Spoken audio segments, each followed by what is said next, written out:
I'm Mark Dunlea, and so I'm going to give a brief little background on myself, then talk about why I'm running, and then we're going to have Howie Hawk.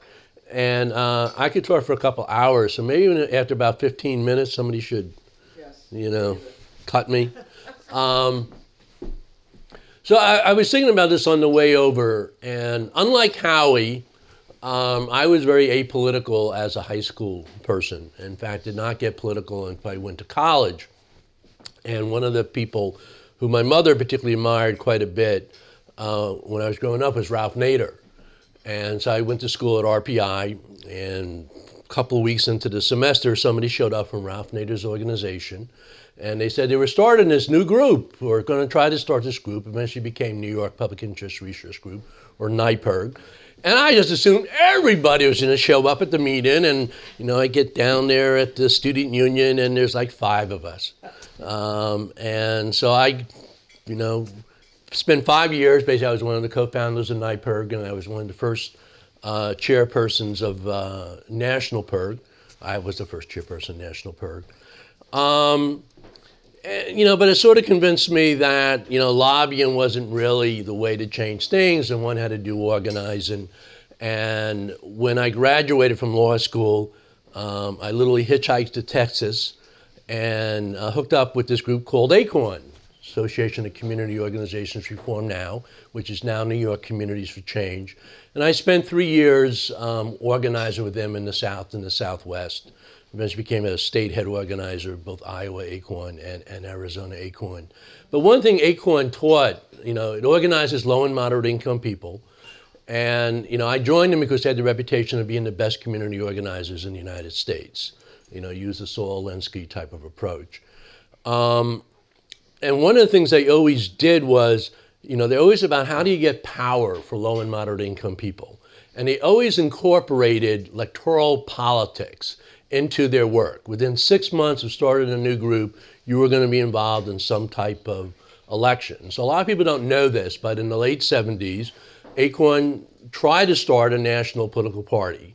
And so I was involved with that. And basically, they were unable to get the black churches and the unions, who were their organizational, institutional base, to leave the Democratic Party. So they went back into the Democratic Party in the 1980, but a number of us said they had convinced us of the need for independent third-party politics. And so quite a few of us left and became the initial staff of the Citizens Party and Barry Commoner. And in fact, that's where not exactly how I met my wife, but I was her campaign manager for city council in 1980 while she was still a college student. ACORN has continued to try to do electoral politics. They eventually set up the new party, and then when the United States Supreme Court ruled against fusion, that states could prohibit that, they moved their operation to New York State and started the Working Families Party. And in fact, Danny Cantor, who was the head of the Working Families Party, we trained together in 1977 in Texas. But that's sort of what brought me into electoral politics, with a very big emphasis on environmental issues. And eventually I became the first the co-founder of the Green Party here in New York State. A little bit of my background, I have been an elected official. I was elected to my town board in a little town called Post&Kill, where I still live, which is a little bit outside of Albany. It's about 4,000 people. Very rural area, 3-to-1 Republican to Democrat. And I got elected. For garbage was one of the big issues, trash. And then also I became a world-class expert, unfortunately, on gravel. It happens to be Post&Kill. We're at the end of the Hudson Valley. We are where the glacier stopped. And so Post&Kill is the gravel capital of Northeast United States. And we had its own individual problems. But I got elected, and one of the things, we just had a 25% tax hike before I got elected. So I actually ended up cutting taxes every single year I was in elective office. I'm probably the only elected official who can say that. And I just said, I'm going to cut waste, and I'm going to cut corruption. And so one of the things I did was, crazy idea. I said, every single contract we have in this town, we're going to put out for bid. Man, that's one way you get cheaper prices. You put out for bid. So, one of the contracts I put out was the town insurance contract. And come to the town board meeting, there's all these people in the audience, and they're all screaming and yelling. Long story short, and I'll have a lot of those long story shorts, it turned out that the county Democratic chairperson was the unnamed co-insurer of the town insurance contract. Never heard of that before. What it means is his name's not on the contract, but he gets to keep half the profits of it. So he ended up spending, 2 years in federal prison, on that one. But, that's one of the things I think the state controller should be doing is going after the issue of corruption. It's really hard to keep track of who's been convicted so far. Let's say on Friday, Steve Pigeon, who is, big political operative tied into Cuomo, pleaded guilty in Buffalo. You might have heard about the Buffalo Billions conviction. Yeah. Well, you may not have heard. What I love about the Buffalo Billions conviction is that they introduced evidence in the trial that the guy whose company they rid the big in was complaining, in writing to the state. He says, you cannot be so obvious about how you rigged this contract. They put 25 separate, sort of data points that only this company could make. And he said, you can't do 25, do 3, but don't be so obvious. But what a lot of people don't know is right before Cuomo, a month or two before Cuomo put out that contract, which he knew nothing about, he went to the state legislature and convinced them to strip the authority of the state controller to oversee such contracts. And then he issued it. And in fact, there was an effort this year to restore that oversight to the state controller. It actually passed the Senate because the Senate was trying to punish Cuomo for getting the IDC, Independent Democratic Caucus, to rejoin the Democrats. So the Senate Republicans passed the bill in order to embarrass Cuomo, because actually it was an assembly bill, and then the assembly killed the bill because they didn't want to embarrass Cuomo. So there's a lot more that the controller can do about corruption. I think the controller should be an advocate for fair taxes in New York State. I think he should speak up when every year they introduce the state budget, the governor fails to include the money in the budget to address the court order on equal funding for schools, particularly in inner city and rural school districts. He just said that's improper. One of the things I fought him on over the years, I helped reorganize the single payer movement in New York State about 10, 12 years ago, and I was Hunger Action Network. And Tom, the incumbent, actually was a supporter of single payer health care. So I tried to get Tom as the state controller. And remember, Tom was not elected to that position initially. He was appointed by the state legislature because the previous controller, Alan Hevensey, was forced to resign. He then eventually went to prison because he was taking kickbacks on the state pension fund. But that wasn't why he was initially forced to resign. So I thought if the state controller did a study on how much we would save on going to single-payer healthcare system, and particularly eliminate the need for half of or most of the county property taxes to go pay for Medicaid, that would be helpful. He refused to do the study. Eventually, I did get the state legislature to fund the study. They did a lousy study, so it only showed that we would save $30 billion by going to single-payer. And there's been other studies like that, but I'd like to see more of those studies. So we could go on, and maybe get questions and answers more about what the controller does. Why am I running for controller? At RPI, my degree was in management, and I've been on Fiscal Policy Institute Board of Directors, so I know a lot about the budget. And people always ask me, why are you so active on the state budget, and particularly on tax issues and on budget process? Because you're an anti-poverty group. And I said, well, think about it. When it comes time to put money into the budget and fund various programs, who is at the end of the line in every single case? Now, of course, it's poor people. So if we want money for our programs, we have to basically really rack up the revenues because, first it goes to education, second it goes to healthcare. So if you want to put more money into anti-poverty programs, you really got to do the revenue. So I've done a lot of revenue.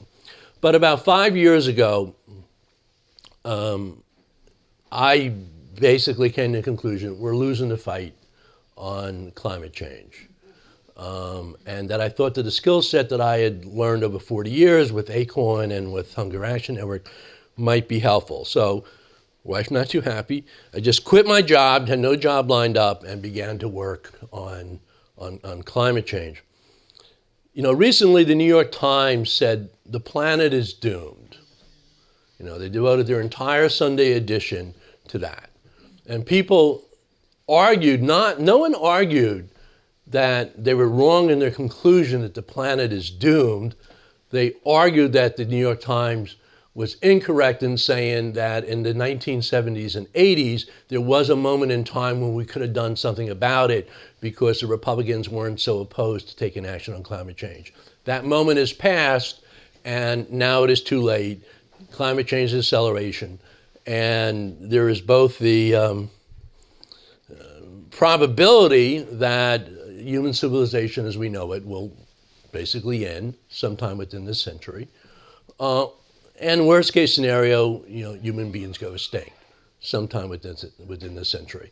And that's not something that people have been talking about up until the last year or so. We're about to put out this little mailer for Howie to raise funds, and we say, you know, New York Times, humanity is doomed, planet is doomed.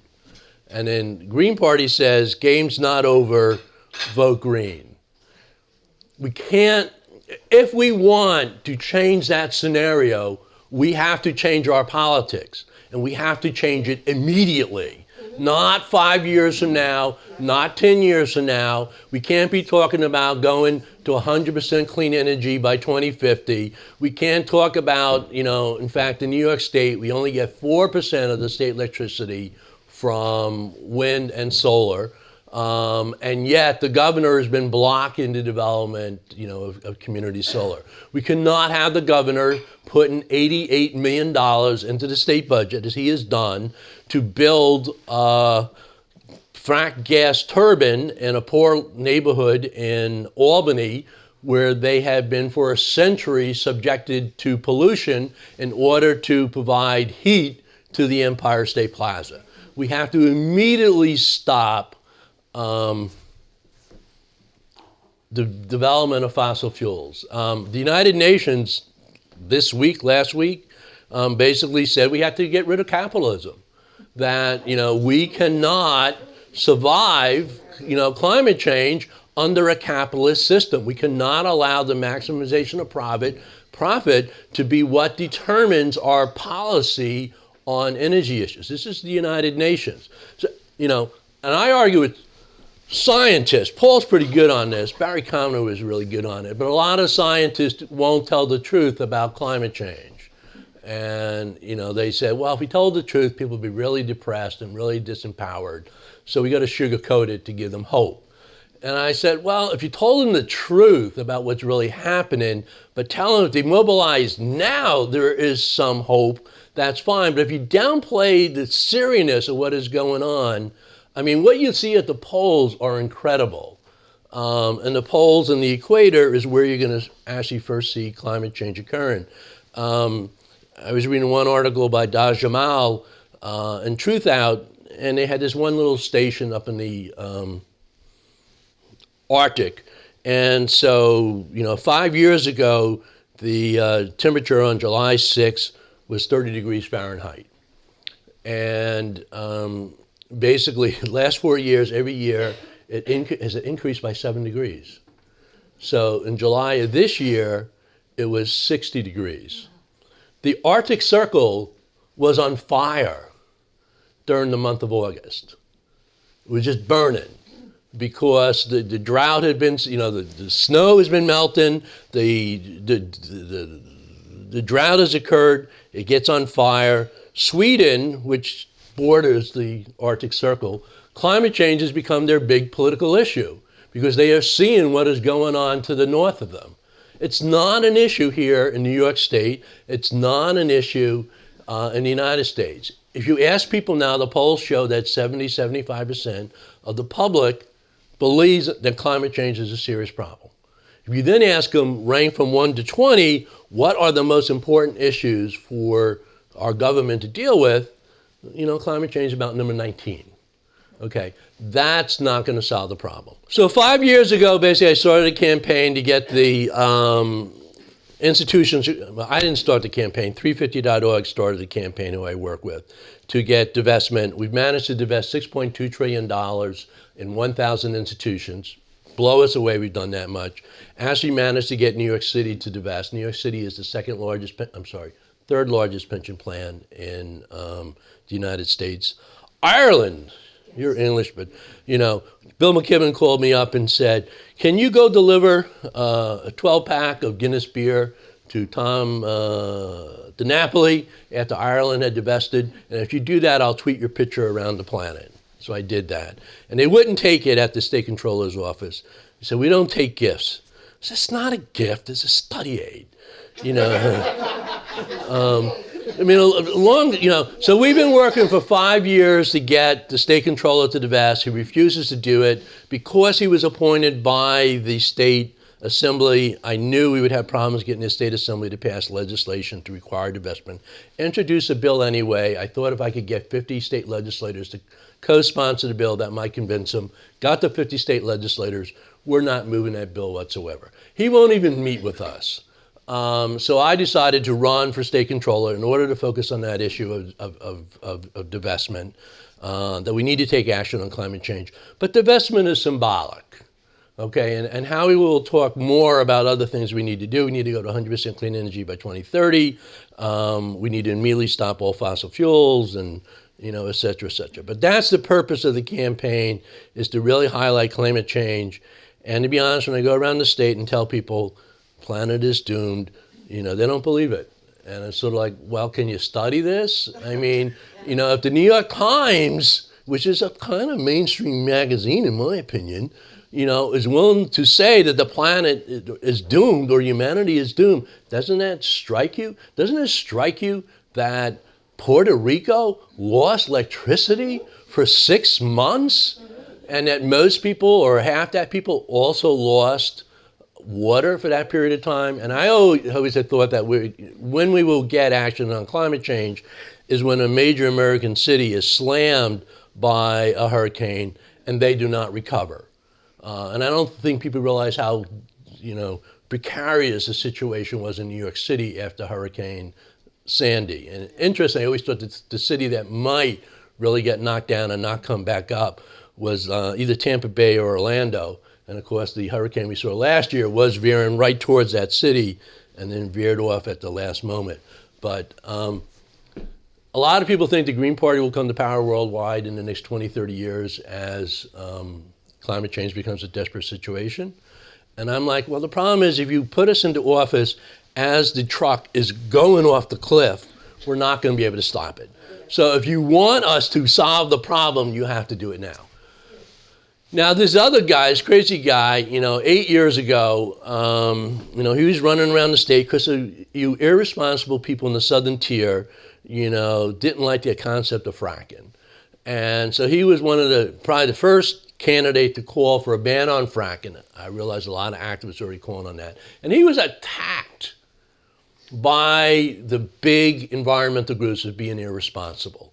You cannot say that we have to ban fracking. That's irresponsible. You should say, let's have a moratorium, let's have a study, let's look at the water impact. And we're like, yeah, the water impact's a problem, the noise is a problem, the truck traffic is a problem. But this is natural gas. This is a fossil fuel. And methane is 82 times more potent short-term as a greenhouse gas than burning carbon. You don't need to study this. This is a fossil fuel. We oppose the use of fossil fuels. We oppose, banning fracking. And of course, the grassroots got that right away. And to be honest, we were following the grassroots. And eventually the big groups came in. Howie managed to get 5% in the last election for governor. And right after that, Cuomo said, maybe I should ban fracking in New York State. And Howie will go down all the issues that he has raised, that Cuomo at least pays lip service to now, after we got that 5%. I was Howie's campaign manager back in 2010. We got the 50,000 votes. What did we get in 2010? 59,000, close to 60. 59,000 in order to get ourselves back on the ballot. And then Howie tripled that vote total last time. And if we can triple it again this time, maybe we can win the election. So Howie Hawkins, Green Party candidate for governor. Tell you a little bit about me. Mark mentioned that I was active in politics in high school. I actually sort of came of conscience very young.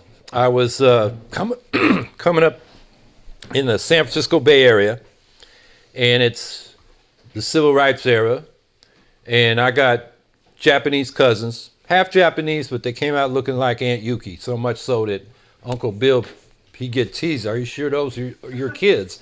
And they're stationed in Virginia. He's a lifer in the Army, and we're all headed toward kindergarten. My cousin Joey and me, he's a year older than me, and they were going to send him to the colored school.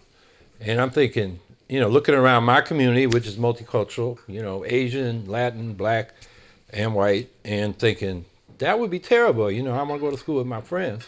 So I was aware of it that early. And then when I'm 12 years old, it's a Republican family. They used to brag, we got an ancestor to help found the Free Soil Party, anti-slavery, civil rights. And Ronald Reagan's running around California saying we got to repeal the Fair Housing Act that just passed, the Rumsfeld Fair Housing Act. And there was a referendum to get it repealed. It did get repealed that year. The white backlash was coming. So I said, well, let's see what the Democrats do. And the Mississippi Freedom Democrats were challenging the segregationists, the Dixiecrats, and Johnson sent Hubert Humphrey, Walter Mondale, and Joseph Rao to tell him, you got to wait. And so I'm saying at age 12, where's my party? And my party was the Peace and Freedom Party 3 years later. I was 14 and turned 15 while the drive to get enough people registered into it so they could get on the ballot.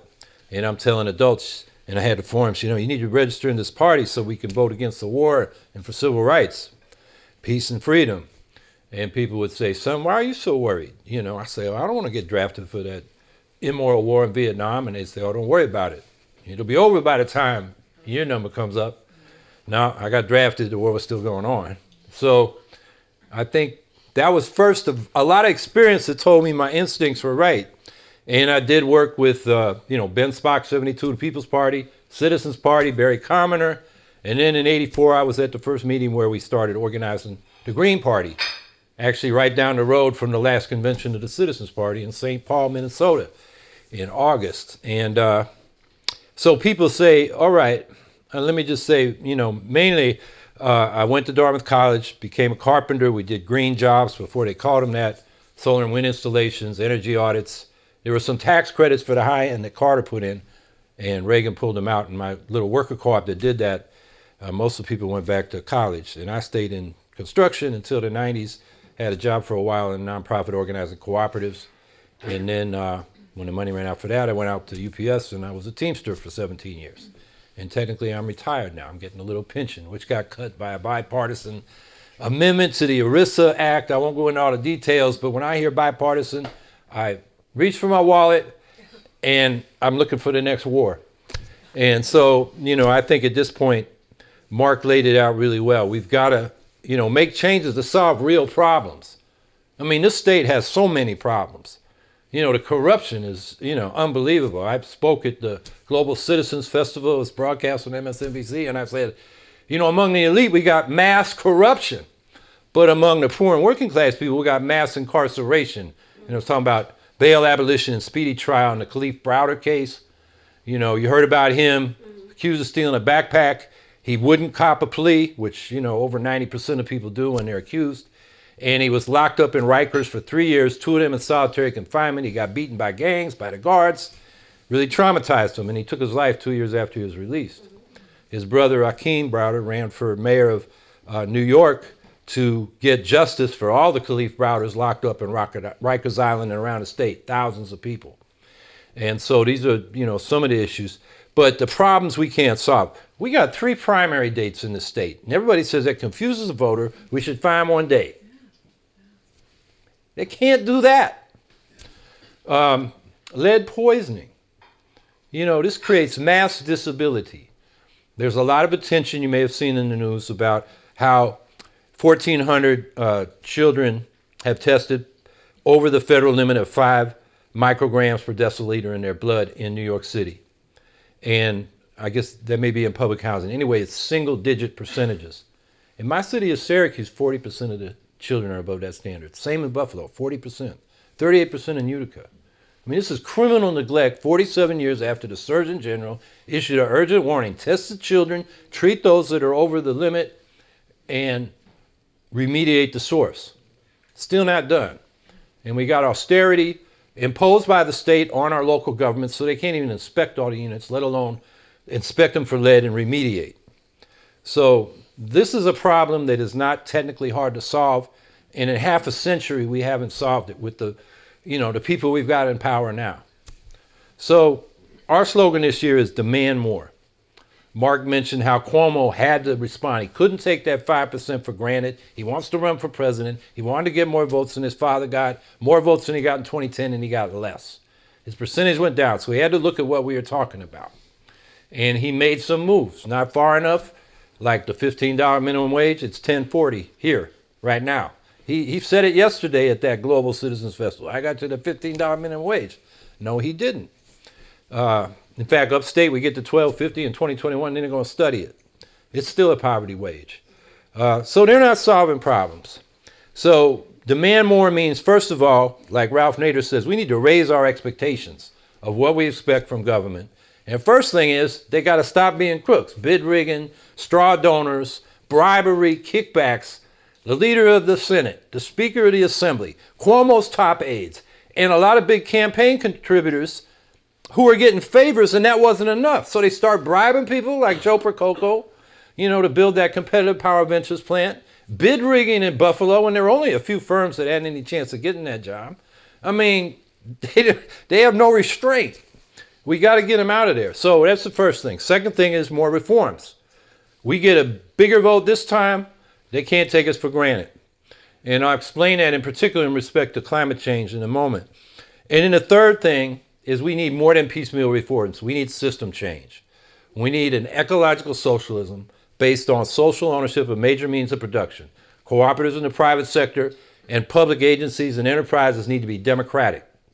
Look at NYCHA. It's public, but it's not democratic. If the tenants were voting who was going to be on that board, they wouldn't have all that lead and mold and rats and roaches and elevators that don't work and boilers that don't work and roofs that leak. It's shameful. And then same thing with the subway system, the MTA. They've let it run down. It's private favors for the rich and public squalor. And we got to reverse our priorities.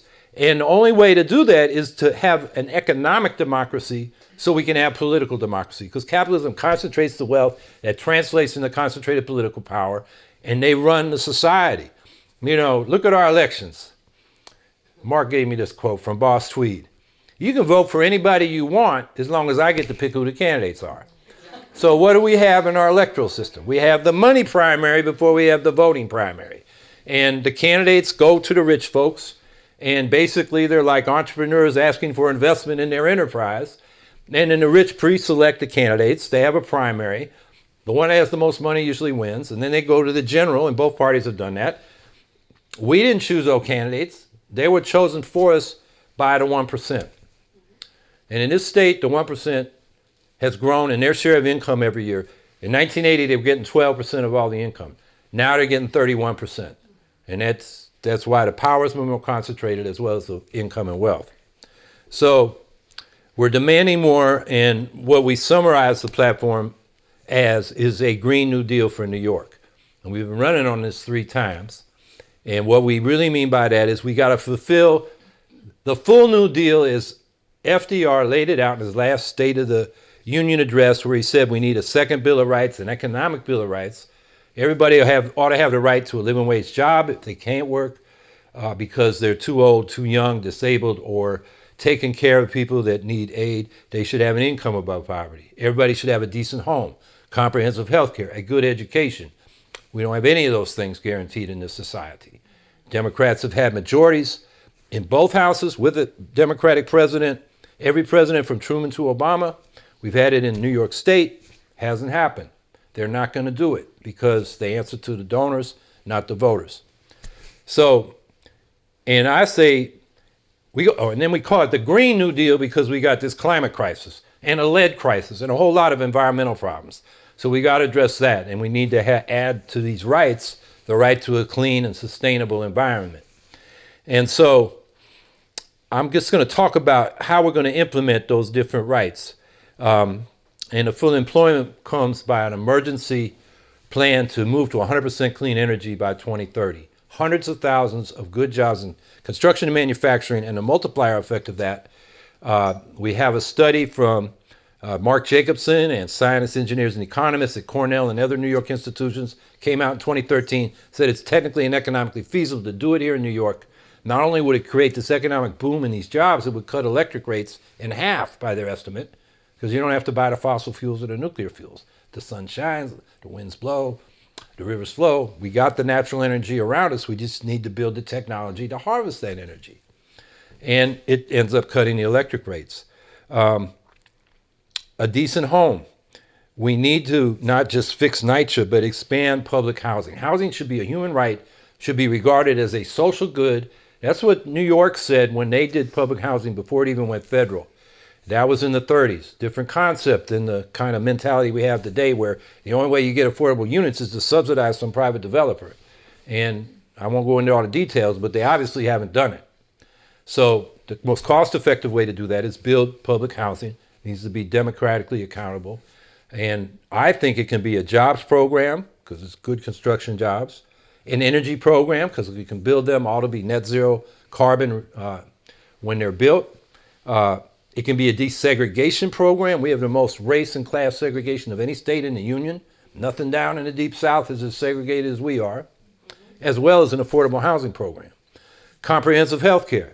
That's the New York Health Act, a single public payer that provides comprehensive health care to all New Yorkers at less cost than we now pay with our multi-payer system, with all the fighting about who pays and what's covered and what's not covered, co-pays, deductibles, premiums in the first place, a lot of out-of-pocket expenses for the things your crappy insurance doesn't cover, and then you got to pay taxes for Medicare and Medicaid anyway. A single payer save us about $45–50 billion the first year in the whole economy.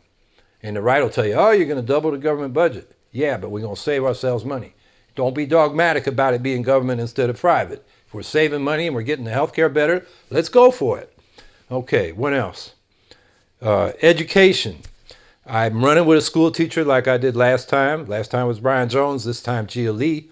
Gia Lee teaches public school in New York City. She's a public school parent. She's been a leader in the opt-out movement against high-stakes testing, not just her kid opting out, but she opted out from administering the tests. And she's a leader in that movement. She's also a top-notch labor organizer in the teachers' unions. She's her chapter leader in the UFT. And she had a big role behind the scenes in these strikes in these red right-to-work states in Kentucky and West Virginia and Oklahoma. And she just spent a week in Puerto Rico working with those teachers because DeVos and Trump want to totally privatize public schools in Puerto Rico.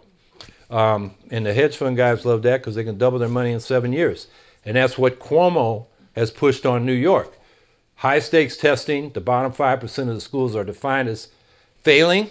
Those are always the high poverty schools because we know for 50 years of data that basically the best predictor of test scores is family income. So that brings schools into the charter industry where the investors like hedge fund guys, they get 39% off the total loan they make every year. So Juan Gonzalez wrote up a big expose of this about what was going on in Albany as an example in 2010. And I went looking for that article at the beginning of this campaign. The first thing that came up when I Googled was Investopedia. And I look at that thing and they say, you can double your money. Here's how you do it with this new markets tax credit that the feds offer. So it's not about education, it's about business.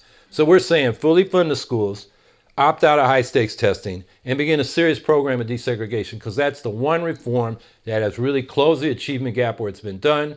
And all the students do better on things like intellectual self-confidence, creativity, problem solving, teamwork, the things that are important qualities that all students we want to have coming out for being good citizens and being productive in their work. So that's, and I mentioned employment. So now we're at how do we get a clean, sustainable environment. And this is why we need a Green Party, because if you watch that primary between Nixon and Cuomo, Nixon was saying, you got to back the Climate and Community Protection Act.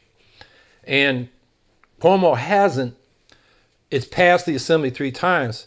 But the irony is, you read that bill, it codifies Cuomo's policy. The only little tweak is instead of 80% reduction in greenhouse gases by 2050, it's 100% in the bill. You read the bill, they say the goal is 450 parts per million carbon equivalents in the atmosphere, which is what the International Panel on Climate Change in their 2007 report projected would keep us below 2 degrees centigrade, with a 50% chance of keeping us below 2 degrees Celsius rise in temperature, which is seen as the threshold beyond which we have runaway global warming and a climate catastrophe. But the science has moved on, and they said that's too high. That's why we got 350.org. And maybe you saw that article Bill McKibben wrote, the terrifying new math of climate change. And so that's why it's 350. James Hansen, probably our best known climate scientist, has written articles, and he said not only do we got to stop releasing these greenhouse gases, we got to draw them back down from the atmosphere, because the reading on Mauna Loa in Hawaii this year reached 412.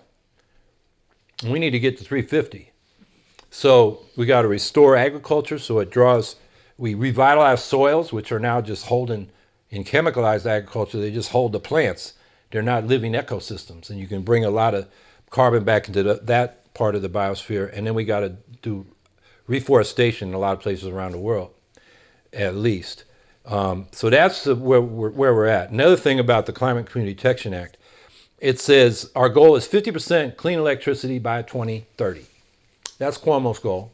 So think about it. The power sector, electric power, is 28% of the carbon footprint. Doesn't count buildings, transportation, or agriculture, which composes the rest. So if you reach that goal, you've cut the carbon footprint, the greenhouse gases we're releasing, by 14%. But the bill doesn't say we're not going to build new fossil fuel infrastructure. So that corrupt plant, Competitive Power Ventures down there in Orange County, that's the one they bribed Prococo to make sure it got permitted. That adds 10%. And this Climate and Community Protection Act doesn't say anything about stopping that. So we're really not making progress with that. And that's why I'm saying we need the Green Party, because we don't care what the politics are. I believe the Climate and Community Protection Act is what those environmental groups said the Democrats were willing to do. If we limit ourselves to what they're willing to do now, we're doomed. We've got to look at the science, look at the policies that will deal with the problem, and then solve the problem. And if it's politically difficult, well, that's the point. We got to change what's possible. So those are the kinds of things we're running on. I could talk about, civil rights and criminal justice reforms. You can ask questions about any issue you want. But I think what I'll just, reiterate to wrap up here is that 5% we got really, got the attention. I think this New York off fossil fuels bill, Mark Dunlea had a lot to do with writing. And I don't think the legislature and legislators would have given us the time of day if we hadn't got that 5%. Same reason why Cuomo went for fracking. So I want us to focus on this New York off bill like we did on fracking with a laser focus and make that a central demand going forward. And so this year, we'd like to win. There's 5, maybe 6 candidates, depending on what the Working Families does with Nixon. She wants off. We've actually said we'll take the line. We got to get a rule change in the Greens, and the rule would just change it for this one election. But I think that would electrify progressives. And I believe Working Families, they talked about it Thursday night, and they're worried that they won't get enough votes if they put the Greens on their line they need 50,000 to keep their ballot line.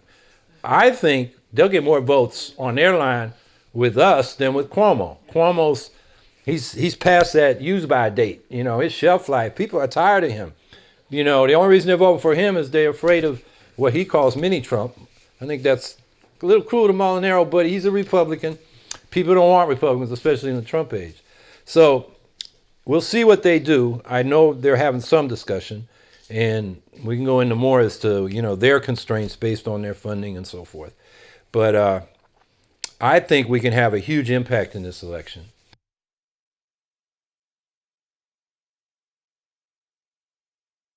you're raising a problem that's on everybody's minds right now because of this Kavanaugh, or confirmation hearing, and what the women have said he did. And I'm not sure how to phrase it the way you're saying so people listen. I mean, you got to work on that. That's right. There is an issue we have talked about, and that is they passed a sexual harassment policy at the state level, which did some good things, but it was done by 4 men in a room. And Andrea Stewart Cousins, who was the Democratic caucus leader, was not in that room. And the bill has a lot of weaknesses. It's got a weak definition of gender, so that harassment that is, gay or with people that have, not a strictly binary position is not covered. The legislature, because they're exempt from the open meetings law, they pass a law and then exempt themselves. They're not as scrutinized as others are under that law. And there's another weakness I'm forgetting right now, but that needs to be strengthened. And we've talked about that. It's in our platform. The other thing I want to say is, you're right, the environment, most people are concerned about it, but if they prioritize their concerns, there's a lot above it, because the environment's big, abstract, long-term, that's the way they look at it. And right now, it's the job or that rent bill or that health care problem or what's going on with your kids in school and so forth. That's why I think it's important that the Green New Deal not be watered down and narrowed down to just a climate action program that happens to create some jobs. Exactly. People gotta feel that they'll be secure, because there are communities that depend on power plants, there are workers that depend on working in those industries. And if they don't see they will be secure as we make the transition, they're gonna resist, which they are. I'm a Teamster. Members of my local in the southern tier want fracking because they think the construction workers in our local will get more jobs that way, even though I can send them a chart showing actually frack gas is at the bottom, and these other things, starting with doing energy efficiency, create a lot more jobs. So to me, it's analogous to the civil rights movement came to the point where they were pretty sure they'd get civil rights and political voting rights passed, but they saw the white backlash coming. So A. Philip Randolph and Bob Rustin, Martin Luther King and them said, we got to lead the whole working class, including the white folks, to get the universal rights that FDR had talked about in order to undercut the white backlash, because those white workers think they're getting competition and they're having a hard time as it is. And I think we got to think about building a climate movement in the same way. I just wanted to add on a couple of points. One, the issue of the rape culture, I don't think we have directly addressed, and it's probably something we should develop more of a way to do that. One thing about the issue of socialism, 57% of Democrats now support socialism. So that's the majority of Democrats in this country. But you have to make sure you don't use that word. No, they use that word socialism.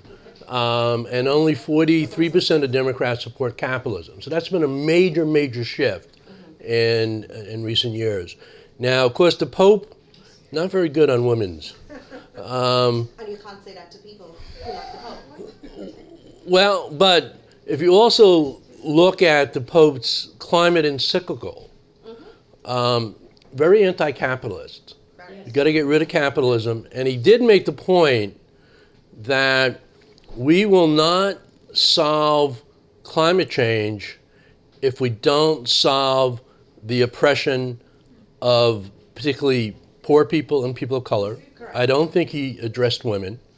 But he recognized that the same mentality that allows us to exploit the environment is the same mentality that allows us to exploit a whole other set of people.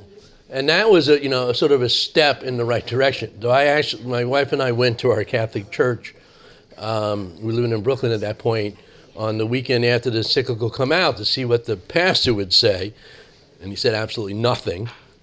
And my wife went up to him after the service and said, hey, how come you didn't talk about the Pope? Oh man, that's a complicated issue. And then, this is Brooklyn now, which some people think Brooklyn's progressive.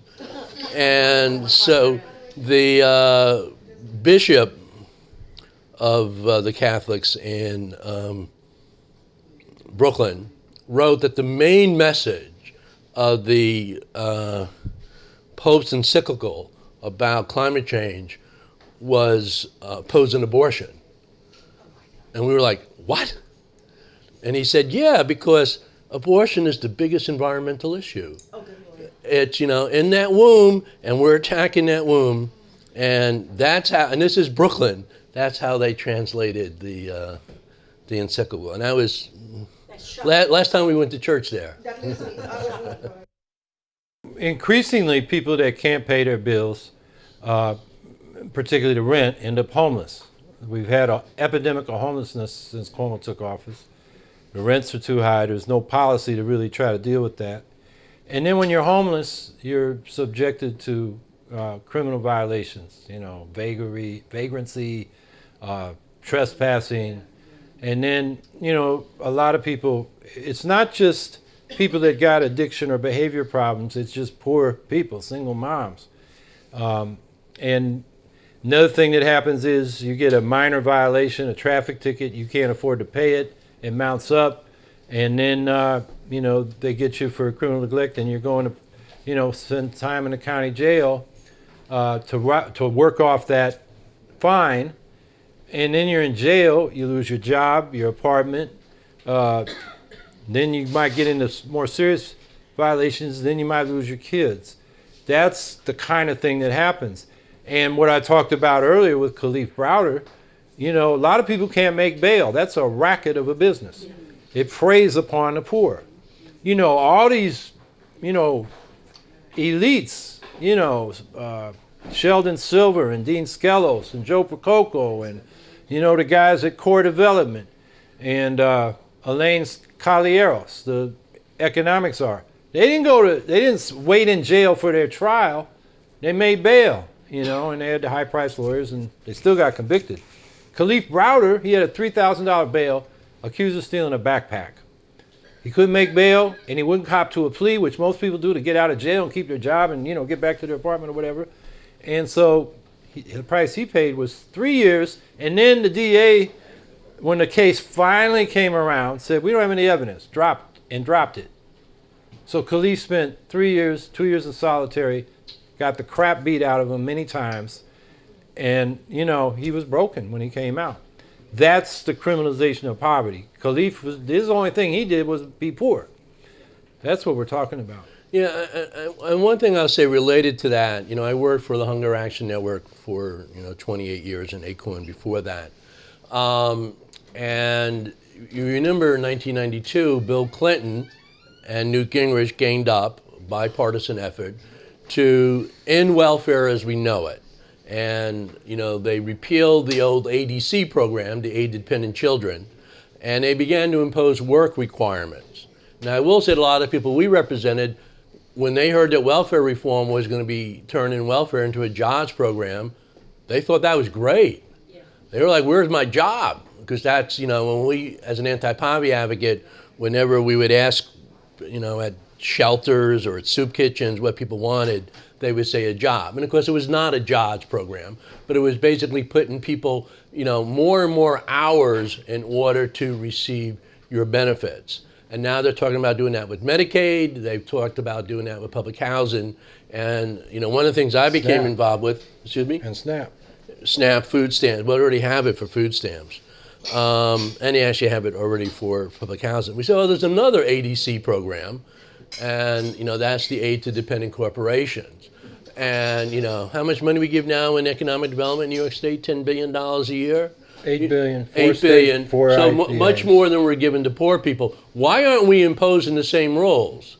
If we think that we need work in exchange for these payments, why aren't we putting work requirements on CEOs? If we give you $100 million, or I'm sorry, $1 billion or $750 million to, as our payment, why aren't you required to go then, sweep the streets for, 10 hours or 15 hours, a week?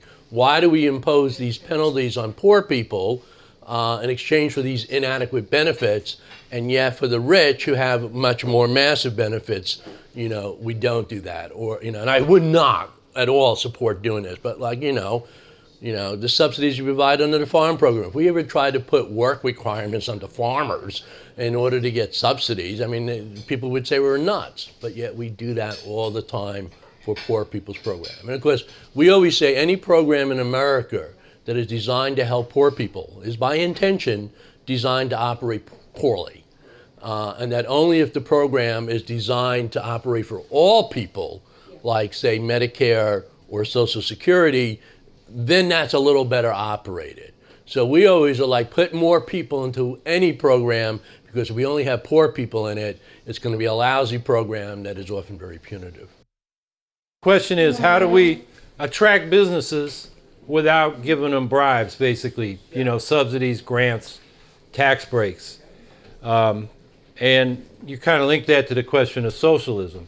Because I think even though 57% of Democrats say they like socialism, I think by socialism they think of it as a government program, not economic democracy through social ownership.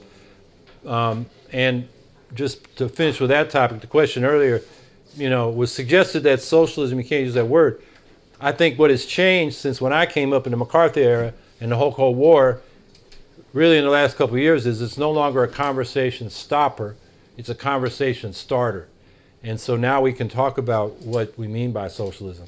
Now, I think the best way to attract businesses is to lower the cost of doing business and lower the cost of living here for all of us. And that means property tax relief. The state should pay for its mandates, share revenues like it used to. Then local governments could provide good services and still cut property taxes. Because what's going on right now is the local property taxpayer is balancing the state budget by paying for programs the state authorized but doesn't provide the funds for. So we got to raise the taxes to meet these mandates. That is, and it's regressive because property tax is not progressive. The income tax for the state level is. And then another thing, public power, as was mentioned, Endicott's cheaper than Burlington. Solvay right next to Syracuse is cheaper than Syracuse. Endicott. Yeah, Endicott next to Binghamton. Binghamton, not Burlington.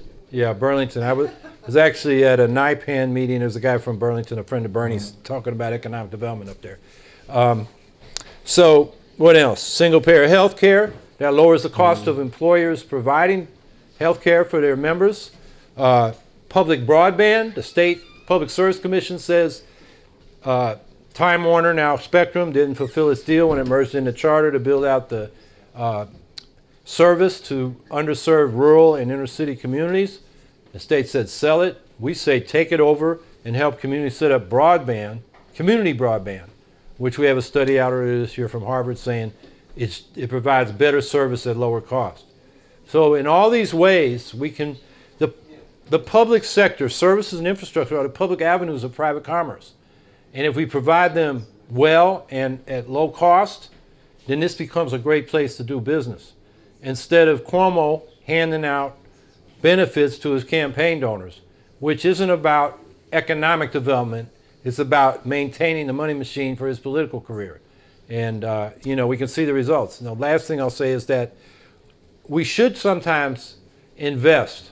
Like, in theory, I don't have a problem with the $750 million for a emissions-free vehicle and solar panel plant that Tesla was building out there in Buffalo. But we don't just give them the money and cross our fingers. Like any other investor, we should take an equity position, have a right to any income from that investment if it works out, and our share of management. Those are the two basic property rights, and the state should not abandon them when they give money to private companies. I would just add that too often economic development is about picking winners and losers. And as Howie mentioned, it's often about rewarding people who are campaign contributors by giving them a deal. And I did a lot of work on this about 20 years ago. And so in Troy, New York, Joe Bruno was the Senate Majority Leader at that point. They gave it $3 million, I think it was to Garden Way, but they build lawn equipment. They didn't need it. But listening to a radio show one time, and the regional, I think it's called El Toro dealer, called up, and he said, what do you say to my workers?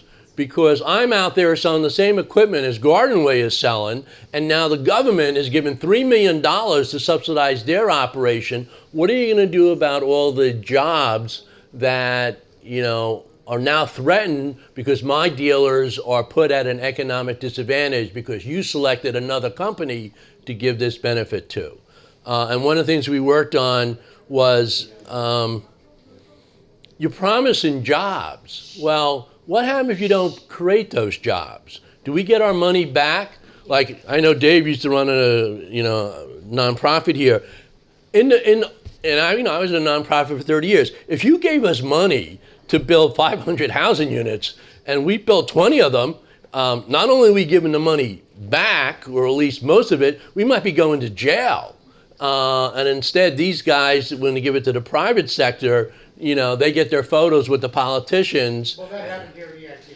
Right, but so I wrote a law that didn't get passed that would, basically require that, you have to contract the number of jobs that you're going to create out of this, and with some standards. What are the wages going to be paying? Why would I subsidize a company that doesn't come in and pay a living wage job? a minimum wage job. I want a living wage job. And then another one, we got into a fight also with Joe Bruno.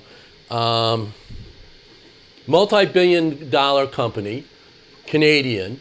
They had a warehouse in East Greenbush. So they were going to move it. They'd already gotten a government subsidy to build the first warehouse. They wanted to move it within 15 miles. So it was illegal under existing state law for them to get it, but they were still going to get it. And I went to the hearing, and the school board was there.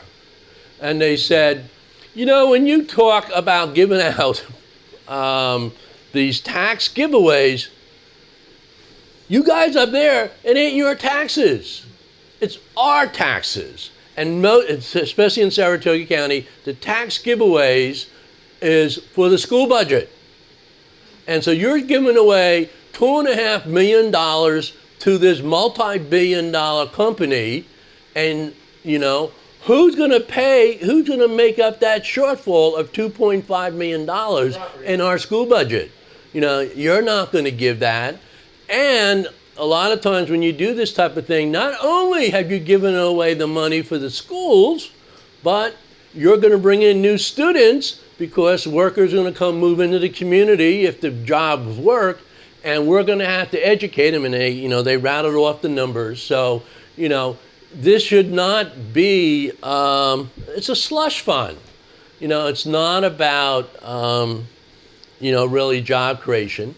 And that there should be some benefit analysis. If you're going to invest $3 billion or $10 billion or $750 million in economic development, what are the other alternative approaches you could take towards economic development, and would that have a better cost-benefit analysis than what you're proposing? You're required to do that on environmental projects. You got to look at the alternatives. You should be required to do that on economic development projects. And I've always supported that when you do economic development, a little bit different than Howie, is that primarily you should be invested in local infrastructure. We have decided that we want to, attract telecommunication firms. So this is what a telecommunication firm needs. So we're going to build that particular thing out, and that's going to make it attractive for telecommunication companies to locate here. And if they decide to leave, well, the infrastructure is still there.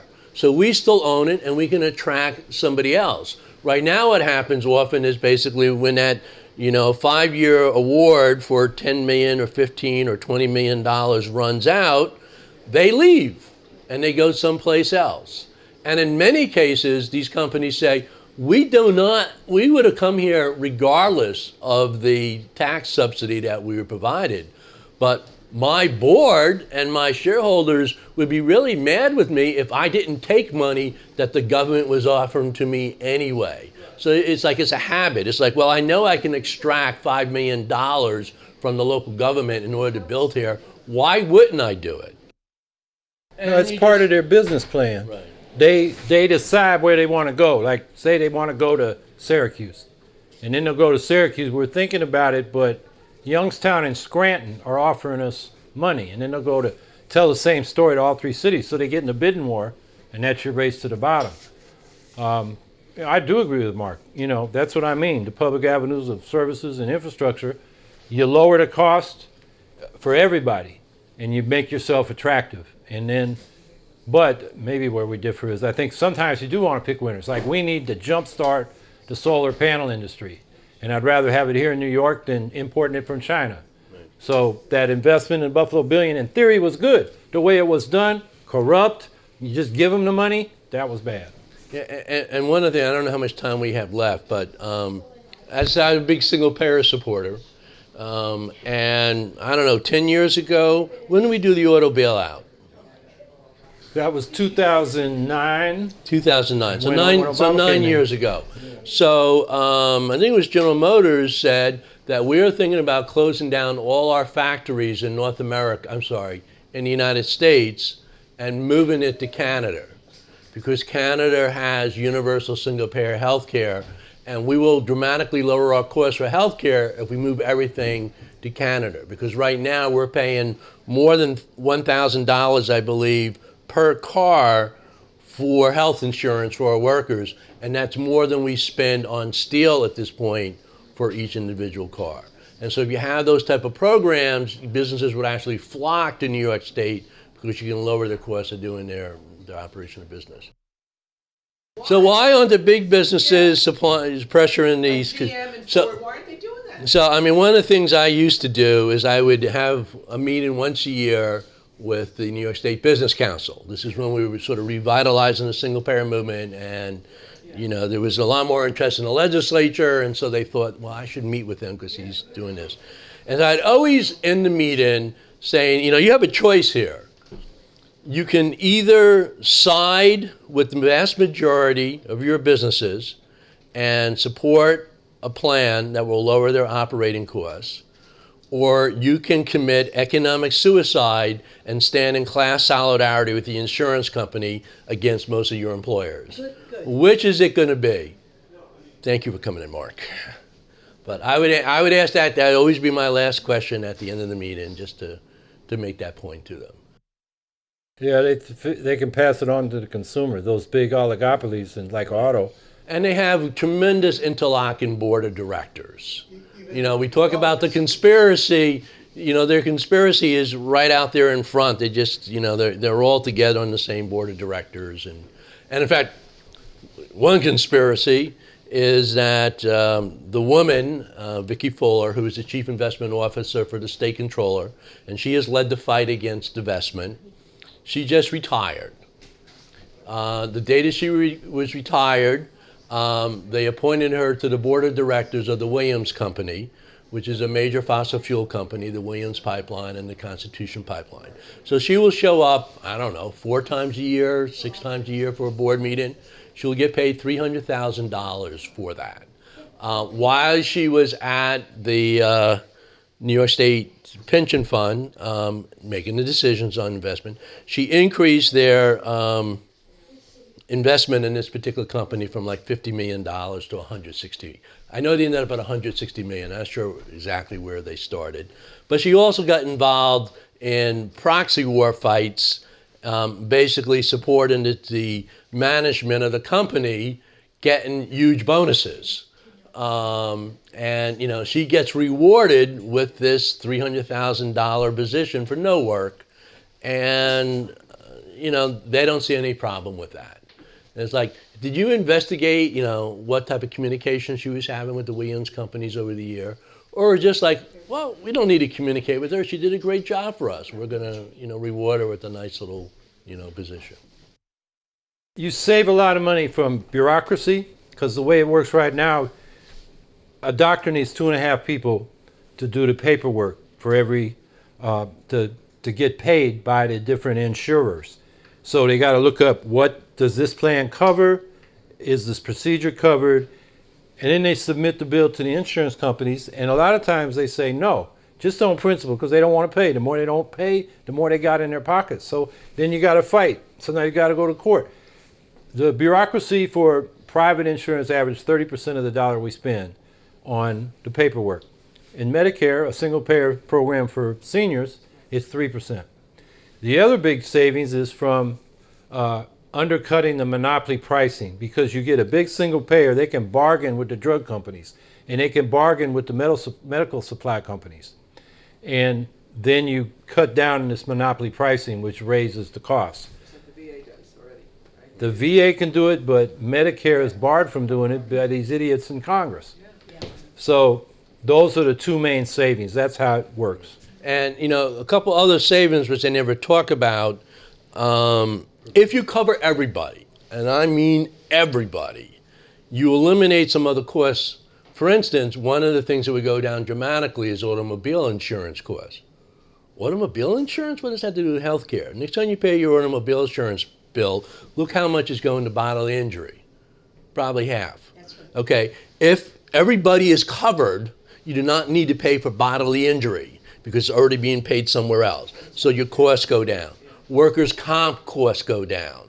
So once everybody is covered, a lot of associated costs go down, and so that's beyond the $30 to $50 billion in annual savings. They don't calculate the other costs.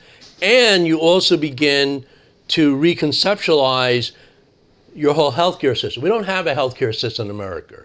That's why we're ranked 32nd, 34th in the world, even though we spend twice as much money per average on healthcare per capita, and we have some of the best doctors and the best hospitals in the world. What we have is a sick care system. We treat people once they're sick. Once you have everybody in the system, you focus on keeping them healthy. So you begin to pay for things like you're, going to the gym to work out. And in fact, what is the most cost-effective public health program? It is public housing.